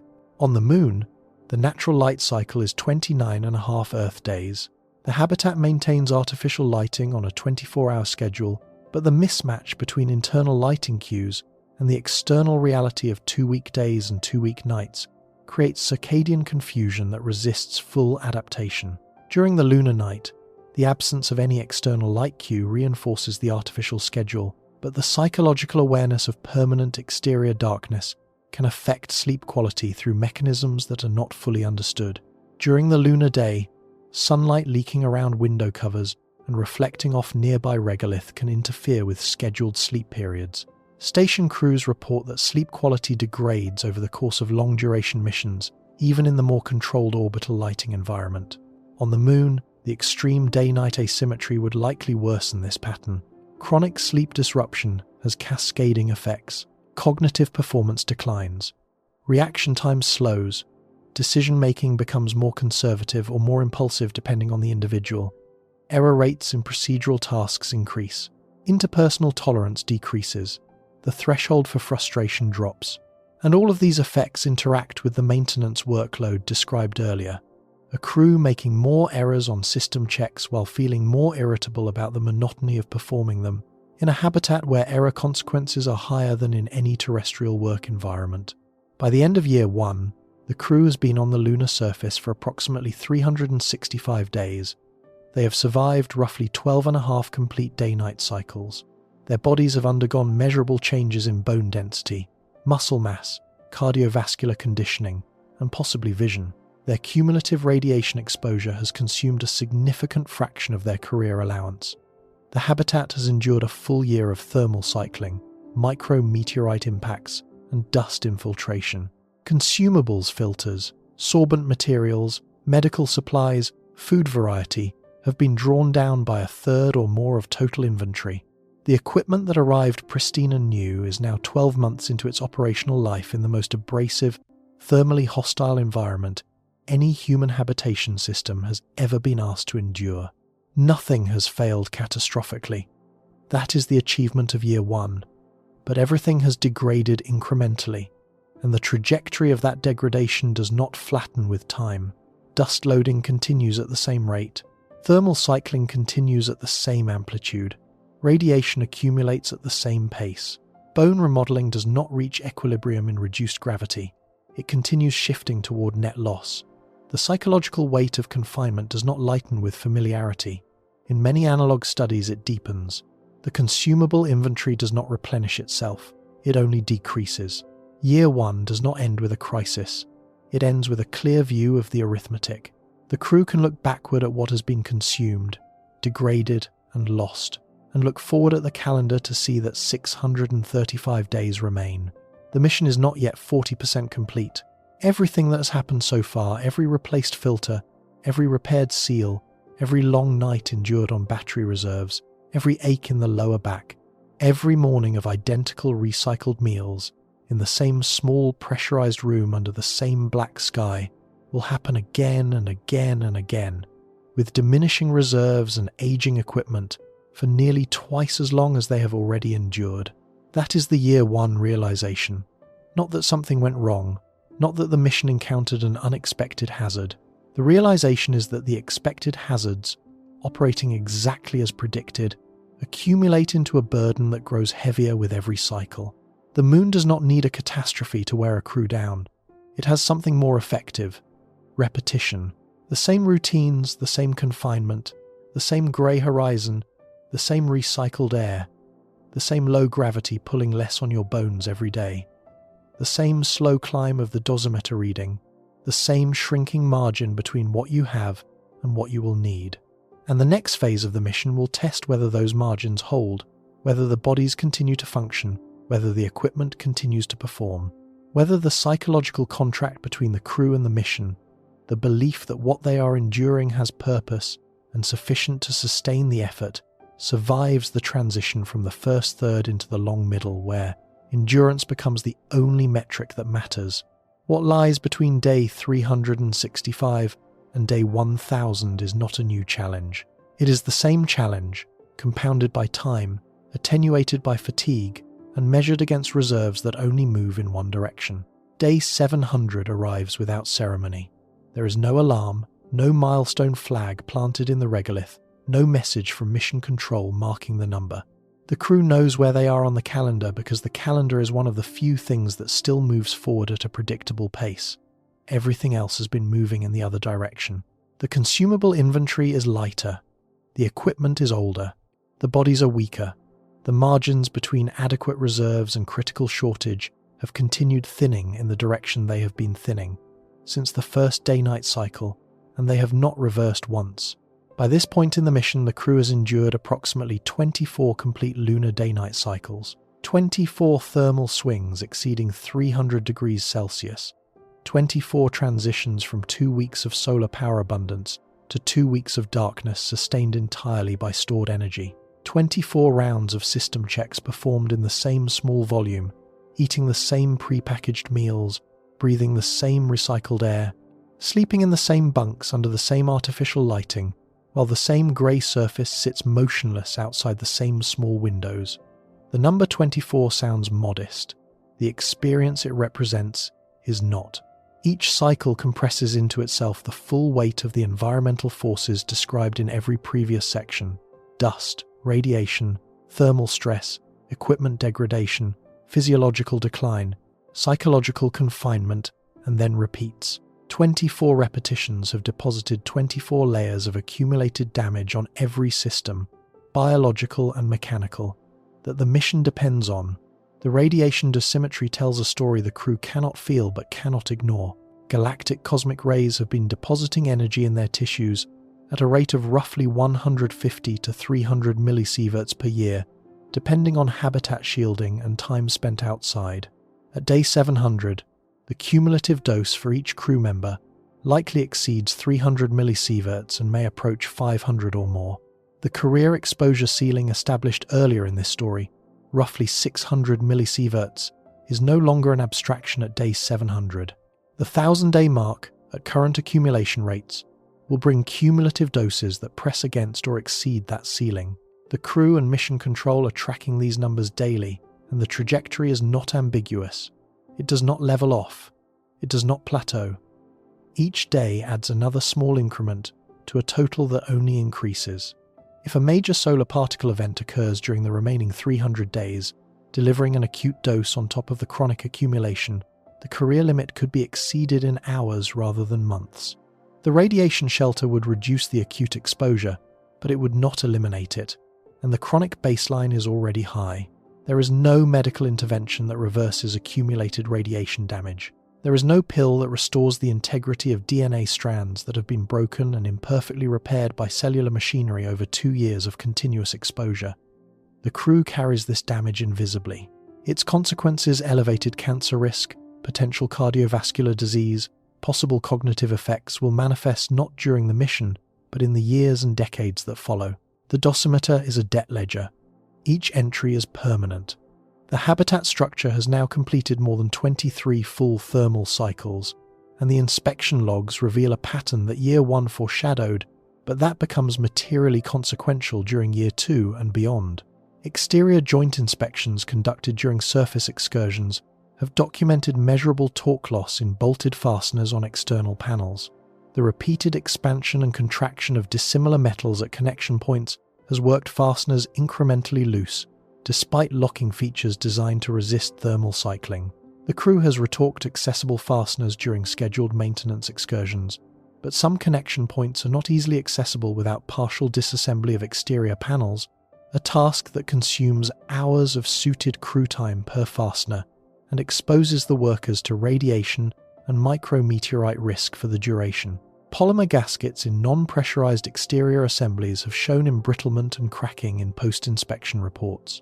Thermal barrier coatings on sunlit surfaces have developed microflaking that alters their absorptivity and emissivity characteristics, requiring the thermal control system to compensate with additional power draw to maintain interior temperature stability. None of these findings constitute an emergency. Each one is a data point in a trend of progressive degradation that, if projected forward through the remaining 10 or more thermal cycles, approaches the design margins of components that were tested and qualified for a specific number of cycles at a specific amplitude range. The habitat was built to survive this environment, but it was not built for this duration without maintenance access to systems that, in some cases, were designed to be serviced in a pressurized facility with specialized tooling, not by a crew member in a pressure suit working with gloved hands on the exterior of a structure in hard vacuum. Resupply from Earth remains the lifeline that makes the mission survivable, but also the dependency that makes it fragile. The Moon is approximately 384,000 kilometers from Earth. A cargo vehicle launched from the surface can reach lunar orbit in roughly 3 days and deliver supplies to the surface within a day of orbital insertion. Compared to a Mars mission, where resupply transit times are measured in months and launch windows are constrained to intervals of roughly 2 years, the Moon's proximity is an enormous advantage. Emergency deliveries are possible. Routine resupply flights can be scheduled on cycles of weeks or months. The crew is not beyond reach, but proximity does not eliminate cost. Every kilogram delivered to the lunar surface must be lifted out of Earth's gravity well, accelerated to translunar velocity, decelerated into lunar orbit or direct descent, and landed softly on the surface. Current cost estimates for delivering cargo to the lunar surface through commercial providers range from tens of thousands to over $100,000 per kilogram, depending on the vehicle architecture and mission profile. A single resupply flight delivering 1,000 kilograms of consumables, filters, medical supplies, food, replacement seals, water represents a cost of tens to hundreds of millions of dollars. Over a 1,000-day mission, multiple resupply flights would be required. The economic burden is substantial even for a national space agency operating with robust funding. For a sustained program supporting multiple rotating crews, the economics of Earth-dependent resupply are a serious constraint on what long-duration lunar habitation can look like. And cost is not the only vulnerability.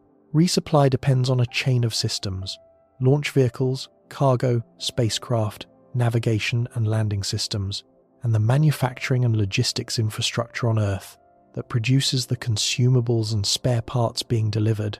A manufacturing disruption, a launch failure, a landing accident, or a geopolitical event that interrupts space operations could delay or cancel a resupply mission.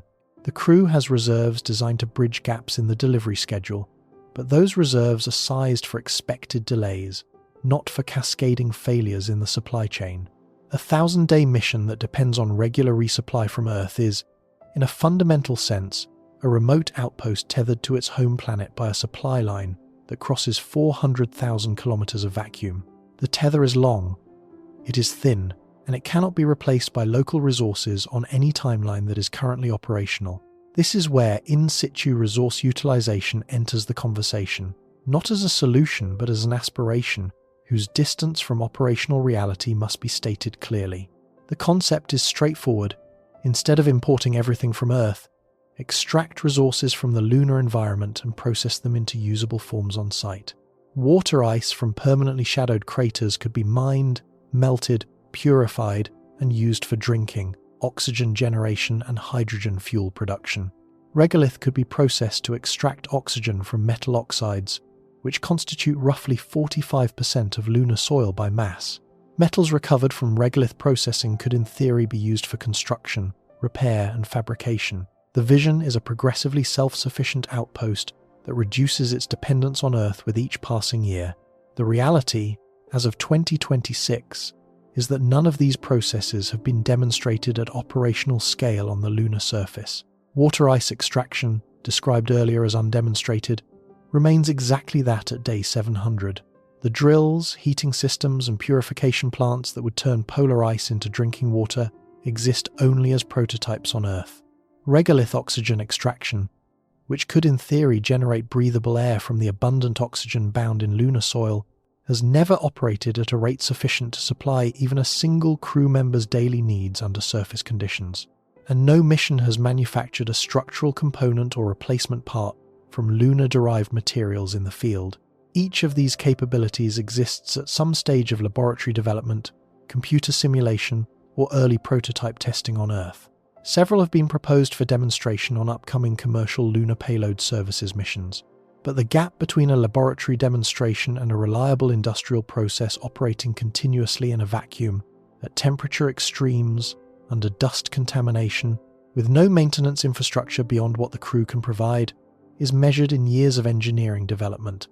A crew at day 700 of a 1,000-day mission cannot depend on in-situ resource utilization. They depend on what they brought and what Earth sends them. Underground habitation offers a different kind of promise. Natural shielding from radiation, thermal stability, and micrometeorite protection provided by meters of rock overhead rather than by engineered structures exposed to the surface. Lunar lava tubes, underground tunnels formed by volcanic activity billions of years ago, have been proposed as candidate sites for long-duration habitats since the 1980s. In 2024, a study published in Nature Astronomy presented the first direct radar evidence of an accessible lava tube extending beneath the Mare Tranquillitatis pit, a known skylight collapse on the near side of the Moon. The tube appears to extend westward from the pit for a significant distance, though its full dimensions and structural stability have not been confirmed by direct exploration. Other candidate skylights and collapse features have been identified at various locations, including near the lunar poles and within Mare basalt plains. The appeal is genuine. A habitat placed inside a structurally stable lava tube beneath even a few meters of basalt roof would experience radiation levels reduced by orders of magnitude compared to the exposed surface. The interior temperature of a sealed tube at sufficient depth would remain relatively stable near the local average, roughly -20 degrees Celsius, eliminating the extreme thermal cycling that punishes surface structures. Micrometeorite bombardment would be irrelevant, because the roof absorbs all impacts. The habitat would still need to be pressurized, heated, and supplied with all the same life support systems, but the external environment would be far less aggressive than the open surface. The distance between this promise and operational reality is, however, considerable. No robotic mission has entered a lunar lava tube. No instrument has mapped the interior dimensions, floor topography, structural integrity, or atmospheric conditions of any subsurface void on the Moon. The European Space Agency has studied exploration concepts involving tethered micro-rovers and descent systems, but these remain in the design and planning phase. Confirming that a specific lava tube is structurally stable, accessible, large enough to house a habitat module, and free of collapse hazards that could compromise a pressurized structure requires exploration that has not yet been conducted. Even after a suitable tube is identified and characterized, the logistics of transporting a habitat module to the site, lowering it through a skylight or access shaft, positioning it inside the tube, and connecting it to surface power and communication infrastructure represent engineering challenges that have not been solved in practice. Lava tube habitation is a plausible long-term destination for lunar settlement. It is not available to a crew arriving on the surface today or within the next decade of planned missions. Regolith shielding offers a nearer-term alternative that shares some of lava tube's protective advantages without requiring access to underground voids. The concept is to pile or sinter lunar soil over the exterior of a surface habitat, creating a layer of mass that attenuates radiation, absorbs micrometeorite impacts, and dampens thermal fluctuations. 2 to 3 meters of regolith would reduce galactic cosmic ray doses to levels comparable to what astronauts experience aboard the International Space Station, and would provide substantial protection against all but the most extreme solar particle events. The raw material is unlimited and immediately available. The lunar surface is covered in loose regolith to depths of several meters across most of the terrain. But moving and placing regolith requires equipment. Bulldozers, scoops, conveyors, or autonomous regolith handling robots must be delivered to the surface, deployed, operated, and maintained. The regolith itself is abrasive and electrostatically adhesive, meaning that every piece of mechanical equipment used to handle it will experience accelerated wear on bearings, seals, cutting edges, and drive systems. Sintering regolith into solid blocks using microwave or solar heating has been demonstrated in laboratory conditions on Earth, but not on the lunar surface. The timeline for deploying a shielded surface habitat with regolith cover is plausible within the next decade of Artemis-era missions, but it is not something a crew arriving for an early long-duration mission would find waiting for them. They would more likely inhabit an unburied pressurized module with whatever supplemental shielding water tanks, polyethylene panels, regolith bags filled during early surface excursions. They could position around the structure using manual labor and pressure suits. Emergency return to Earth is the escape clause that makes the mission psychologically endurable and logistically complex. The crew knows that if a medical emergency, a catastrophic equipment failure, or a radiation event exceeds the habitat's capacity to respond, they can leave. The return vehicle sits on the surface, fueled and maintained in a state of readiness. Launch from the Moon requires far less energy than launch from Earth, because the Moon's escape velocity is only about 2.4 kilometers per second, roughly 1/5 of Earth's. A crew could lift off from the surface, enter a trans-Earth trajectory, and reach home within 3 to 4 days. That is the theory. The practice depends on the return vehicle remaining functional for the entire mission duration. It must survive every thermal cycle, every dust exposure, every micrometeorite impact that the habitat endures. Its propulsion system, guidance electronics, life support systems, and structural seals must remain operational after sitting on the surface for up to 1,000 days without the continuous maintenance the habitat receives. The vehicle is not crewed during the wait. It sits in the same hostile environment, accumulating the same damage without daily system checks. A pre-launch checkout would verify operability before a crew committed to departure, but a failure discovered during that checkout, a frozen valve, a cracked seal, a battery that degraded beyond safe discharge limits, could delay or prevent departure at precisely the moment departure is most urgent. The crew lives with this knowledge for the entire mission. The escape route exists but is not guaranteed. Earth is close but not instantly reachable. Help can be requested in under 2 seconds by radio, but help in the form of a physical rescue vehicle would take days to arrive, even under emergency timelines. For the vast majority of the 1,000 days, the crew is functionally self-reliant. Mission Control provides guidance, monitoring, and emotional support, but it cannot reach through the radio link and replace a failed component, or stabilize a patient, or patch a habitat breach. The crew must handle these events alone, with the tools and training they have in the environment they are in. Day 1000 arrives the way most days on the Moon arrive. The atmospheric readout displays nominal values, the power system reports adequate reserves, the water recycler cycles through its normal sequence. The radiation dosimeters record another incremental addition to a total that will follow each crew member for the rest of their biological lives. The regolith outside the window has not moved. The horizon has not changed. The silence beyond the walls is the same silence that greeted the crew on landing day, almost 3 years earlier. What has changed is everything inside. The habitat is older. Its systems have been maintained, repaired, worked around, and nursed through thousands of operational cycles by a crew that has learned the machine's personality the way a sailor learns a ship's knowing which valve sticks when the temperature drops, which sensor drifts when dust loading increases, which circuit breaker trips under peak draw if the load is not managed carefully. The crew's bodies are different. Bone density has declined. Muscle mass has decreased. Cardiovascular fitness has diminished. Cumulative radiation exposure has reached levels that will inform medical monitoring for decades after return. The crew's minds are different.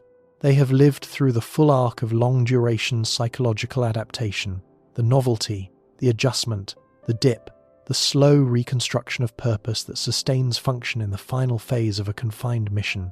They have seen each other at their best and at their worst, in the small frictions of shared confinement and in the shared competence of keeping a complex system running under conditions that never relent. What does this prove? It does not prove that humanity has colonized the moon. A colony implies self-sufficiency, population growth, economic productivity, and cultural continuity. Nothing about a 1,000-day mission on stored supplies in a single habitat module with a crew of 4 resembles a colony. It proves something narrower and, in its own way, more important. It proves that human beings can survive for an extended duration on a world that provides no natural support for human life, that every breath can be manufactured, that every drop of water can be reclaimed, that every watt of energy can be generated or stored, that every hazard dust, radiation, thermal extremes, micrometeorites, low gravity, mechanical degradation, psychological attrition can be endured, not by eliminating the threat but by managing it continuously, day after day, cycle after cycle, for nearly 3 years. This is not a romantic achievement. There is no flag-planting moment that captures it. The achievement is the accumulation itself. It is the sum of 10,000 maintenance tasks performed correctly, the sum of 34 lunar nights survived on stored power, the sum of every filter changed before it failed, every seal replaced before it leaked, every radiation alarm responded to within the protocol window, every crew disagreement resolved before it fractured the working trust, that 4 people sealed inside a metal container on a dead surface depend on with their lives. The moon is 239,000 miles from Earth. Light crosses the distance in 1.3 seconds. A human voice follows the same path with the same delay. In conversation, the gap is barely noticeable. In physical terms, the gap is absolute. No Earth-based system can intervene faster than the speed of light allows. No rescue vehicle can arrive in less than days. No hospital, no fire department, no supply warehouse exists on the moon. The proximity that makes the moon feel close, the visible Earth in the sky, the near-instant radio link, the 3-day transit time masks the isolation that makes it genuinely dangerous. The moon is the closest world to Earth, and the closest place where Earth's protections end completely. No atmosphere, no magnetic field, no liquid water, no breathable gas, no thermal buffer, no biological ecosystem. Nothing that a human body requires to survive exists there naturally. 1,000 days on the moon would not feel like establishing a new home under an alien sky. It would feel like maintaining a submarine that never surfaces. Every system that keeps the crew alive would demand continuous attention. Every resource would deplete. Every piece of equipment would age. Every body would weaken. And the environment outside the habitat walls would remain exactly as indifferent on day 1,000 as it was on day 1. The moon does not erode your shelter with storms. It does not threaten you with predators. It does not challenge you with competitors. It simply persists, unchanging, while the systems you depend on gradually wear against its conditions like a blade dulling against stone. What the first 1,000 days would demonstrate is not that the moon can become a second Earth. It cannot. Not in 1,000 days. Not in 10,000. The moon lacks the mass for a permanent atmosphere, the magnetic dynamo for a radiation shield, and the volatile inventory for open water. It will never be terraformed into a habitable world. What the first 1,000 days would demonstrate is something more precise and more honest, that human engineering, maintained by human endurance, can sustain a pocket of livable conditions on a surface that is actively hostile to every requirement of biological life. That the pocket holds, that the air stays breathable, that the water stays clean, that the power stays on through the long night, that the people inside stay functional, stay cooperative, and stay alive. And it would demonstrate the cost, not in dollars, though that cost is enormous, the cost in human terms, in bone density lost and not fully recovered, in radiation absorbed and carried permanently, in years spent inside a volume smaller than most apartments, performing repetitive maintenance on systems whose failure means death, eating the same food, breathing the same air, looking at the same faces and the same unchanging grey horizon for nearly 3 years. The cost in what the crew gives up to prove that staying is possible. Not explorers racing across a new frontier. Not settlers building a new life. Technicians, caretakers of a machine, inhabitants of an artificial refuge, so dependent on its own engineering that the boundary between the crew and the habitat blurs until they become components of the same system. A human-rated life support loop on a world that would kill every one of them in minutes if the loop broke. The moon is the nearest place in the universe where nothing is free. Not air, not water, not warmth, not safety, not time. Every second of survival is purchased by the continuous operation of systems that were designed, built, delivered, and maintained at extraordinary expense and effort. 1,000 days on that surface would prove that the purchase can be sustained, that humans can carry enough of Earth with them to endure almost 3 years on a world that offers nothing in return. It would not prove that the moon is a home. It would prove that humans can survive in a place that is not one. And it would carry, embedded in every dosimeter reading and every worn-out seal and every crew member's quiet fatigue, the honest record of what that survival costs. Not a triumph over the moon. Not a defeat by it. A transaction. 1,000 days of human life, exchanged for the knowledge that we can endure where nothing invites us to stay, sustained only by the small piece of Earth we brought along and refused to let fail.